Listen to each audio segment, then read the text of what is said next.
Graham stands shivering on the dusty plain, not shivering with cold, but with apprehension. The spiky grass round about is familiar enough. He has been brought up on a diet of it since he was born, 10 years ago. During that 10 years, though, all the grass he had known had been grown on the habitat module. He was brought up outside and cussated by family, a group of creatures that saw to his every need and trained him for life outside. Only in the last 2 years did he realize that he was not like the people of family. He was not encased in metallic outer skins. He did not glide along the floor in cables and tubes, did not spiral out of him, connecting him to glass and plastic face devices. And his face! The faces were the only parts of family that he could see directly. His was nothing like theirs. Now he is on his own and he knows it. Family cannot live out here on the grassy plains, so they are all congregated together in the flying machine behind him. All this landscape before him is to be his. Delicately, he steps away from the flying module. Beneath his tapering foot, the fibrous soil feels strange, not quite like the soil in the habitat. He can feel the eyes of family on him as he wades into the sharp waving grass, scanning him closely, as he knew they would. Not only are they watching him directly, but the little instruments that are strapped to various parts of his body are sending back signals, telling them how he is performing. He knows what he is supposed to do. He's been trained for long enough. As in the habitat, he reaches with his long arm and long hand and grasps a bunch of grass. The calloused cutting edge of his hand shears through the stems and leaves with a twisting motion, and he thrusts the bunch into his mouth and begins chewing. His big teeth grind into the stringy plant material, crushing it to a pulp and disrupting the fibers. He can feel the toughness and knows that the wear on his teeth will be immense. He also knows that once a tooth is worn out, another will grow to replace it, and this will happen for the rest of his life, another thing that makes him different from the members of family. He swallows the wads of grass, and down it tumbles into his voluminous stomach, where it is met by specially engineered bacteria to complete the digestion. He sipes off another handful and eats it. This is working all right, he thinks, and hopes that family thinks so too. He looks up the horizon, a vast distance away, so this is to be his new home. With a sudden joy, Graham bounds away towards a clump of low bushes. He could be happy here, no matter what family think. Suddenly he does not care what family think. This is not their world. It is his. Then in a first and final gesture of defiance, he rips off the instruments that are strapped to his body and flings them away into the dusty grass. Cool Turan looks down at the huge oval shadow of the flyer falling on top of the tropical rain clouds, surrounded by a rainbow ring of spectral colors. As the vessel descends, and the clouds clear away below it, and the vast stretch of green forest reaches out as an unbroken carpet with dark rivers winding across it. The flyer's shadow on the treetops is now fuzzy and unclear, but soon it comes into focus and the edges become sharper as it descends. Now individual trees can be seen, and with an uneven crunch, the vast vessel settles amongst the broken branches and boughs. Cool Turan looks around him at the rainforest. It is not as it once was. A few centuries ago, the first rainforest was all destroyed, as a burgeoning population of humans spread into it and removed it, clearing it away to make room for them to grow food. It was a disaster, not only removing the entire forest and its animal life from the face of the earth, but also producing subtle changes to the climate the world over. Such problems are all past now that there are more efficient ways of producing food. The forests have returned, but not in their old state. The forest soul, which has taken millions of years to build up, was all nearly washed away in the bad times. So the trees that have repopulated the area are not the magnificent trees of old. They are scrubby and hardy, adapted to find roothold in what soil there is left, but the hot climate and the constant rain has made them grow prolifically. No big animals exist, though. With the great trees of old went the monkeys, apes, jaguars, parrots, toucans, tapirs, squirrels, opossums, okapis, and bongos. There are plenty of small things, insects, spiders, millipedes, lizards, snakes, and many of the smaller birds, but the bigger mammals and birds have gone forever. Now, however, they are to be replaced. In the module behind Cool Turan is the prototype of the new forest creature. Mankind has civilized himself into a synthetic corner. He cannot survive without the full power of engineering, science, and medical technology. He has turned his back on the natural systems of evolution and ecology that brought him into being in the first place. Now, as the technological systems are beginning to fail more and more frequently, it is time to look back at the natural environments. The Analas were overlooked for so long, once despised because of their unsophistication, but tolerated because of their versatility and ability to keep the machines working. They are now recognized as the gene pool for the future of mankind. It is so obvious. Mankind is in shambles because it turned its back on the natural process of evolution. The Analas, however, after the great schism of humanity brought about by the overpopulation and famine disasters of a few centuries ago, had fallen off the hurtling escalator of technological complexity. They represented a part of humanity that had been thrown to the wild and denied it the advantages of the constantly improving technology and culture. These unfortunate creatures lived as best they could, and suffered terribly from diseases and accidents. It was these that reinstated the process of natural selection, and as an ironic result, the surviving members became fitter and healthier generation by generation. It eventually became obvious to the mainstream of technological man, however much his soul rebelled against it, however much his ego denied it, that here lay the purest essence of humanity now surviving. This is the basis for the future humanity of the future. From now on, man should not use his science to change the environment to suit himself. Rather, he should use it to change himself to suit his environment. By his own technological application, he can catch up with the thousands of years of evolutionary change that he has forfeited. It is now possible to breed and genetically manipulate new creatures that do not need a technological civilization. Out there, in the tropical jungles, the grasslands, deciduous woodlands, coniferous forest, and tundra are the supplies of food growing wild.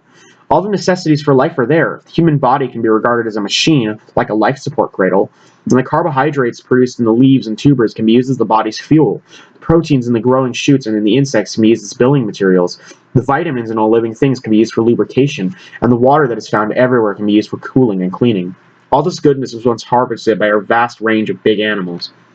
There are none left now, and all the food is there for the taking. Cool Tehran looks at the creature in the transportation module. Strange that this should represent the future of mankind. It looks so much like mankind of the past. The prehensile feet are there, with the big toe modified as a thumb, for climbing and grasping branches. The long ape-like arms, the long fingers will also help it move about in the treetop canopy. The head seems to be very heavy about the jaw to accommodate the huge nut-cracking teeth. The genetically engineered beings that have been developed for the other vacant habitats seem to be working well, according to the reports. Now they must see how the tropical forest version performs. The naked form of Pan, sitting amongst the bars and perches of his module, seems ready for his great adventure. He exchanges a few words with Kuel Tehran, then opens the access to the module. Pan leaps from the vessel and into the swaying, wispy branches of the nearest bush. He hangs there for a moment while he looks around at the infinite vistas of his new home. Then, with a final wave to those who had nurtured and developed him, he jumps to the nearest tree, shins up the trunk, and is lost in sight amongst the branches. Kuel Tehran turns away from the window and back to his console. Physically, the new creatures seem to work well. The next stage is to see if they brood true. Mosses, lichens, heathers, coarse grasses, very meager fare. Yet such a diet used to support very large animals like reindeer, muskox, and mammoth. So there's no reason to suppose that a suitably engineered human could not subsist on such a diet. Newt has been raised on it for a decade, but that was in the safety of the living module. The cold weather plants were brought in regulated by a flying machine, and the chill conditions were maintained artificially. All this time, family have been outside in the warm and looking in. Now the situation is reversed. The family members in their cradles with all their delicate life supports are keeping warm in the modules of the flying machine, while Newt is outside, standing in the crisply frosted grass of the tundra wilderness beneath the vast cold gray and white sky. This is what he was brought up for, to take his place in nature. Centuries ago, there were herds of big animals here, which moved north and south as the season changed, wintering in the deep forest of the south and spending the summer on these wild plains. In those days, he was told, there were fierce hunting animals as well, animals that would harry and kill the gentle plant eaters. Now there are none of those left either, and the whole landscape is his. He looks down at the coarse little plants at his feet. They look the same as those he has been eating all his life. With the ice hook developed from the nail on his big toe, he scrapes a patch of moss. Then he goes down onto his furry knees and scoops it up with his spade-like hand. Yes, it tastes just the same. He will survive here. The whiteness that has been building up at one side of the sky descends. Chill flakes of snow begin to swirl past him, settling on his fine-curled fur over the layers of fat. In reaction, he rolls up the ruff of fat around his neck, and his face disappears into it. From the direction of the great flying ship behind him, he can hear the clang and hiss of the hatches, and the accesses closing and sealing. This is too much for family. There is a sudden blast of warm air as the great vessel leaves the ground. They're going back to the cities where it is warm. Newt is left here, where he belongs. Yet too much harsh weather will kill him, and the brief northern summer is over. He knows what he must do. As the sudden flurry of snow passes, he brings his face out from the folds of fat and turns it towards the south, where away yonder are the huge coniferous forests with winter shelter. Like the great herds of grazing animals before him, he moves southward with the season. Yet unlike the animals of the vast seething herds, he is alone, the only one of his kind. But this does not worry him. If he survives, and he has every intention of doing so, then the experiment will be a success. Others like him will be produced, and together they will repopulate the chill northern wastes of the planet. This is not the way. Taking antelops and changing them into wild animals is not the way. Mankind's fate does not lie with these low creatures, but with those who have sustained the technological advances over the centuries. If mankind's future is not one of technological progress, then what is it? Raelia Hulan and her team have worked for decades on the problem, learning from the genetic experiments of centuries, and at last she has the potential for success. For long enough, it is impossible to grow synthetic kidneys, livers, lungs, and many other organs. It was the connective tissues and locomotor systems that were elusive. It is 100 years since a child that was born free of genetic defects and able to live without a vast technological backup, aside from the Andalas, but they did not count. A newborn child must be analyzed and diagnosed immediately in order to find out what it needs and to manufacture a cradle for it that contains the mechanical or synthetic equivalents of those organs that are defective. A very clumsy process. Now it may be possible for the mechanical parts of the cradle to be spent with altogether, so that the whole cradle is grown as a biological unit. What is more, these cultured cradles may well be able to breed and reproduce themselves. That does not spell the end of mechanical technology, however. The process will be very energy consuming, and the solar power plants and the ocean current energy units will be as important as they ever were, not to mention the food, carbohydrate, and protein factories that will still be required. This is going to be the saving of the human species, thinks Raelia Hulan. The cultured cradles will be much safer and much more reliable. The fallen population has been documented over the last few centuries will be all reversed, now that there is a reliable technology to sustain it. The first cultured cradle will have to be huge, as there is no way of generating synthetic organs that are as compact and neat as the real thing. In nature, most organs have more than one function. You can use your mouth for eating, breathing, or talking, and your fingers for feeling or handling. The synthetic organs that have been developed can only perform one operation at a time. After all, evolution took 3,500 million years to produce natural organs, but humans have only been dabbling with the process for a few hundred. Fifth Floria looks up contemptuously at the ugly, unnatural form of the flying ship as it moves silently, blindly overhead and disappears beyond the tall trees to the east. She cannot regard the high-tech, the beings inside it, as human.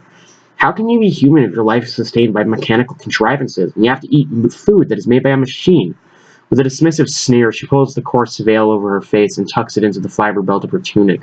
Then she removes the lid from her beehive and waits for her swarm to settle in the smoke from her torch before inspecting the combs. Good, they are filling up nicely, and it will soon be time for the harvest. There seems to be nothing untoward the hive. No thieving by wasps, no break-ins by mice or rats, no sign that the queen is going to decamp and take the half the workforce with her. But it is really past the season for that now. Yes, the harvest is going to be good this year. Fifth closes up the hive once more and turns back down to the slope towards the settlement. They have been lucky this season. The patch of growing crops is beautifully healthy, and the smokehouse is full of fish caught in the stream earlier in the summer. Further down the slope lie the overgrown hulks of the great buildings. Once these were completely submerged in the ocean, but now, year after year, the sea retreats further and exposes more of them. This is probably something to do with the climate becoming gentler and cooler. Centuries ago, when the world was teeming with people, this used to be a great city. It must have been a terrible time, with everybody living on top of everyone else, and no room to expand and breathe. It may still be like that in the cities of the high-tech. The people in the old cities suffer from a lack of food and what there was being poisoned. Then the air got too warm, the sea rose, and the cities drowned. Deny nature, and this is what happens, and it will happen to the high-tech as well. Her man, Hamstraw, is playing with little Harla on the beaten earth outside their hut, and the beautiful smell of cooking fish is wafting out from the curtained doorway. Harla is their fourth child, and the only one to have lived. They know that she will survive and thrive. The settlement consists of only about 100 people, which is just enough for their cropland and fishing stream to support. If they used the ancient form of measurement, they would say that they occupied 50 square kilometers, or a region that was a little less than 5 miles square. Over the hill to the north, there is a similar settlement, and to the south, another. To think that the high-tech believe them to be inferior, just because they have not become so inbred and decadent they need mechanical devices to keep them alive. You cannot live in a natural world by turning your back on nature, regarding it as an inconvenience to be overcome, a hazard to be avoided, an irritation to be shielded against. If this is what they wanted, they should have all gone to the stars on the colony ships of centuries ago. This time will come when they see that the future does not belong to them with their artificial systems, but to those who can live in balance with nature. This is the one that is going to cause the problems. Kara sees that. It has few adaptations, but looks little like its ancestral Andla. It is covered by a fine furry pelt, so that it never need manufacture clothing. The arms are longer, the fingers are more delicate, and the teeth are stronger. What is more, the feet are prehensile, with the big toe developed into a thumb to help the creature climb trees. Deprived of the support of the big toe, it can no longer stand upright, and its position at rest is a four-footed crouch. It is like an animal, but there is no avoiding that. The traditional human frame is totally unsuited for anything but a cultured civilization. So if mankind must live from the fruits of nature without resorting to culture and civilization, it is going to have to abandon any traditional view of beauty and elegance. It is going to have to return to the beast. It is inside the head, however, in the brain, where the most fundamental difference of the creature lies. What makes a human being? That is a solid residue of which the argument condenses. Are we more human than the animals because we make greater use of technology and they just live in the wild and grow their own food? Are the animals more human because they are healthier and look more like our ancestors? If the latter is the case, then we could argue the more primitive the being is, the more human it is. In the event that the specimen before him must be the most human of all, long arms and prehensile feet will allow it to live both in deciduous forest trees and on the ground. There is a lack of specialization in shape, simply because there are so many different food supplies in a deciduous forest that it would not be practical to adapt this creature to exploit any one in particular. However, all this food is not necessarily palatable. Many plant-produced substances are poisonous to the human metabolism, and diseases may abound that have not been anticipated. The engineers have done their best and built in systems that could combat most of the known natural poisons, so whatever has been overlooked will have to be regarded as part of natural selection. As a result, they have engineered a generalized hunter, grazer, browser, insectivorous scavenger. They also engineered it with low intelligence. If it is to be surrounded by food, the argument went, then it will only need enough intelligence to allow it to find it. An intelligent creature may cause trouble, may feel resentment at being experimented on, envy at not being able to live in the cities, rebellion against those that engineered it. What is more, it may try to better itself and build its own civilization. And civilization does not now seem to mean a long-lasting and successful species. In the back of Kara Hoodru's mind is a lurking misgiving. Throughout evolutionary time, the unspecialized creatures proved to be the most adaptable. The new world that is being engineered now is supposed to be balanced, with an engineered creature installed in each environment. If one in particular evolves to encroach on another's environment, what will the long-term results be? It may even be that intelligence will re-evolve by itself. That is for the future, though. Karhodru throws open the door, and his creature steps gingerly out into the bracken and brambles of the deciduous woodland. Immediately it feels at home. Into the thicket it runs, having totally forgotten Karhodru and the flying vessel. Karhodru catches a last glimpse of the sunlight casting a dappled pattern on its back before it disappears into the warm greenery.